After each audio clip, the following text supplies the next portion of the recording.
Russian officials say Ukraine took the war to Russia, launching a cross-border attack with 2 combat helicopters. This video appears to show their tracer rounds destroying a fuel depot 20 miles from the Ukrainian border.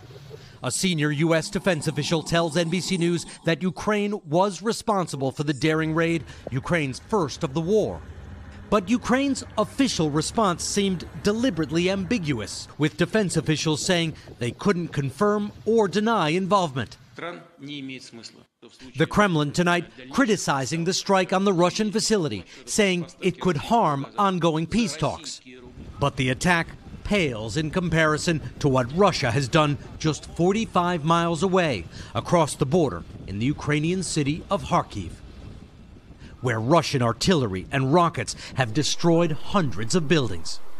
And as we saw today, flattened nearby towns. In some areas, not leaving a single home standing. At the hospital in Chuhuyev, Yevgeny, a farm worker, was taking a break with a friend when he heard that dreaded whistle and a Russian bomb exploded next to him. His friend was killed.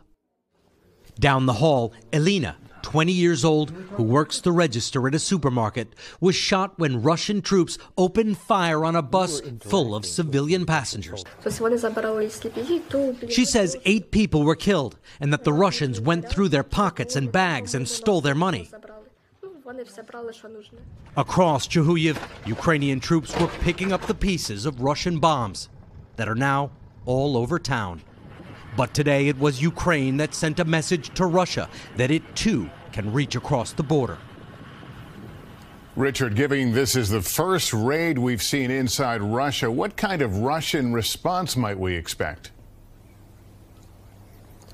Well, I think we're likely going to see a military response, but you'll notice that the Kremlin's public response has been somewhat muted because this is embarrassing for Russia that a Ukrainian helicopter was able to take off from this country, fly low, cross the Russian border, travel 20 miles, carry out an attack, and return safely to this country without so much as being shot at. It shows a different kind of Ukrainian capability.